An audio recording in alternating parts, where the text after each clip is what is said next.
Hey everyone, excited to be back for this week's edition of Frequently Asked Questions for Commercial Real Estate, coming to you live from my home office. I've actually been at home the last week and a half as we just had our first child, Valentina. She's a beautiful little girl.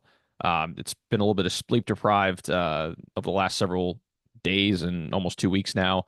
Mommy and baby are doing great, but we're just working through it, and I should be back in action at some point this week, full time back at the office. But in today's video, I just want to come live to share some advice for recent college grads. This is around the time where college is letting out and seniors are starting to graduate and look for opportunities in the marketplace. And I get probably 1 to 2 messages a month from people that are looking to break into the commercial real estate industry. So I figured, why not just create a video to highlight some of the advice that I would give to a new college grad about how to break into space. Obviously, I am in the commercial brokerage space, so I'll provide context as to how you could break into the space, this particular space, but this could be applied to all different types of industries.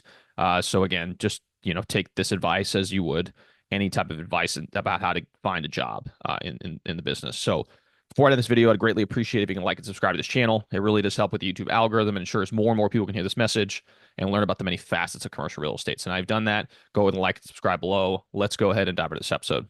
All right. So as a new college grad, it's kind of exciting because you obviously are going out of the workforce, and it's the beginning of something extraordinary, your new career, and it can be an exciting time, but it can also be a nerve-wracking time, especially if you don't have something lined up right out the gate so that you can hit the ground running post graduation. And so if you're looking to break into the commercial real estate space, you need to be able to leverage your network. So what that means is that you need to tell every single person that you have in your network that you want to be in the commercial real estate business, whether that's as a broker or an analyst or in property management. It doesn't matter. You need to let every single person in your sphere, even your friends, family, everyone, know that you want to be in the business. Along with that, you need to start making LinkedIn your best friend. So, whatever career path you want to pursue, you need to find people within that industry, not only just in your local market, it could be in markets outside of your local market to try to have conversations with. Because again, you want to be able to have an understanding of the day-to-day operations of what you're going to be getting into, and also continue to leverage that network, right? You continue to expand the reach that you have so that maybe you increase the likelihood of someone knowing of an opportunity that you could potentially take advantage of. So reaching out to as many people as you can on LinkedIn, both people outside of your market and then also people within your market. And for those people who are within your market, try to grab coffee with them. You cannot replace physical interaction with someone as you can any other type of interaction. And so if you have the opportunity, schedule coffee meetings with them and get in front of them.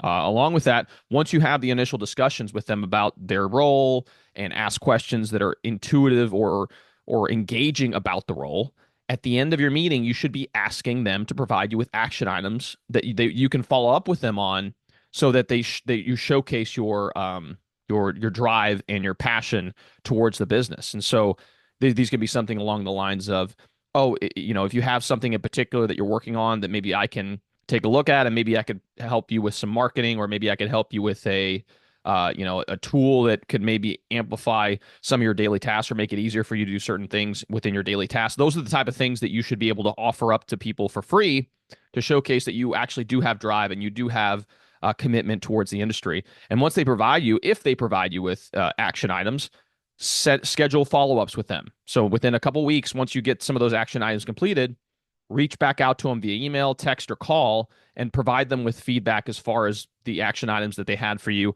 and how you were able to complete them. It will show initiative, and it could definitely open up opportunities for you in the marketplace. Now, once you find an opportunity that you could take advantage of, you need to adopt the proper mindset to go into the business. I often tell people that my first year in the business, I made $17,000 if it weren't for the draw that I had. So that's a pretty insignificant amount of money. And if I didn't have the proper mindset going into it, I could have seen myself drop out of the business within that first year because it wasn't an easy time. So you need to find a way to fortify your mind such that you understand that you're going to have a lot of work ahead of you, and you're not going to have all that many results to show for it. So as long as you keep that mindset for the first 3 to 4 years, because that's really when you start to pop, right? I think my first year I made 17,000. My second year I made like 40 something thousand. Third year was in the 60s. And then I think my fourth year is when I tripled it. So that's when you start seeing this inflection point in the amount of income that you can generate. And so you need to have that mindset for at least the first 3 to 4 years. Understand you're going to put in a lot of work and you may not see as many results as you would hope to in the business, but you will ultimately be able to grow significantly if you have that proper mindset. Now, when you have that mindset and you're within an organization, align yourself with a top performer, someone who is exceeding expectations as far as their performance, and do whatever it takes to get whatever work you can from them, even if it's not paid. You want to be able to gain exposure, gain experience, gain education from people who are doing it at a high level so that you, in turn, can eventually become that top performer yourself. Along with that, in order to manage your time best, because when you're in a collegiate environment, oftentimes you have assignments assigned to you, you have things that are very structured within a routine of the day.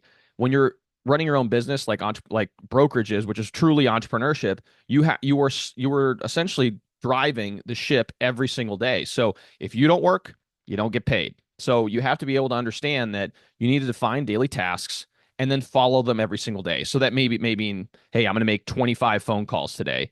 Hey, that means I'm going to go door knock on 10 businesses today. Hey, that means that I may be creating a video to push out onto YouTube, LinkedIn, and all these other platforms once or twice a week. So those are the daily tasks you need to be able to create and have a list at the beginning of the week that you follow every single day, and make sure that over time, these results will ultimately compound.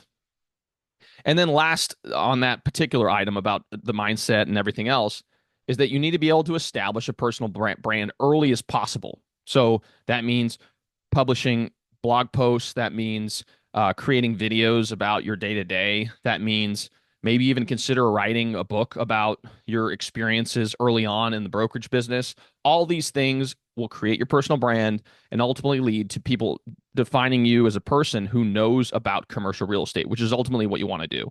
So that's number four within that subheading, is to be able to establish your personal brand as early as possible and really create personal branded content at least once a week, maybe most likely 2 to 3 times a week would be best. Next step, once you have all that kind of set up, is to reinvest as much as you can within your business. Obviously, in your first couple of years, you're not going to make a whole lot, so you're going to use most of that money to be able to stay afloat. But as you start making some money, instead of going out there and blowing it on lifestyle, maybe buying the nice watch or leasing a nice car or taking all these vacations, take all that money and then reinvest it within your business. Because again, what you're trying to do is create an economic engine that generates a ton of cash, so that then at a certain point, once you generate the amount of cash that you want, you can take that money and invest it in assets that ultimately will generate income, so that in the future, if you decide you don't want to do brokerage anymore for whatever reason, or you maybe want to pivot to something else, you have these assets that you can generate cash from, so you're not dependent on making sure that you have to do the day-to-day activities in the brokerage business. And so you should be focusing your attention on investing as much as you can within your business. That means attending conferences. That means joining masterminds. That means purchasing software systems to make your job more efficient and streamlined, so that you can have better value for your clients. Maybe there's marketing tools you need to invest in. Those are all value add investments that are going to bode well for your business long term. Along with that, I'm a big reader, so I would highly encourage you to read the top 15 to 20 books in commercial real estate or sales, because again, this is a sales profession, so you have to be able to become an effective salesperson. You should be reading the top books in those fields so that you can better refine your skill set in the industry. Along with that, consider starting a book club. I'm part of a couple book clubs myself.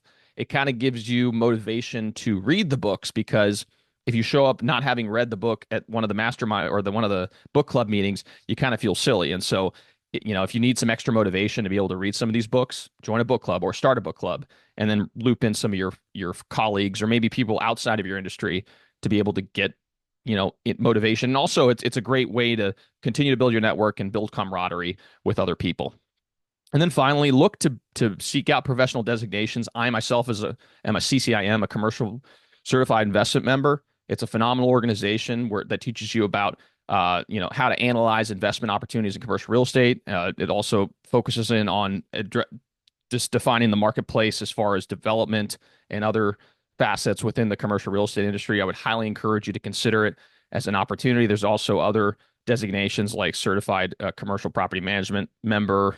There's all these different other designations that you can consider getting, and you should look into it if in fact it is of interest to you.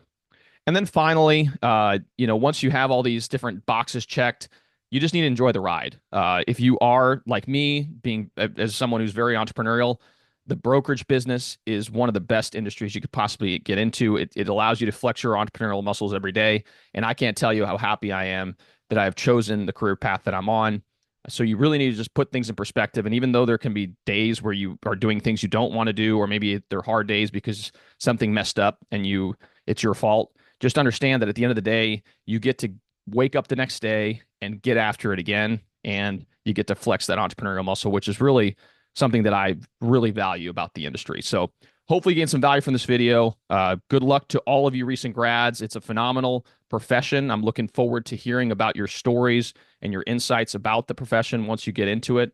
Please reach out to me if you ever have any questions. My number is 502-536-7315, or you can reach me at Raphael at sumcg.com. Thanks again so much for tuning in, and we'll see you all next time.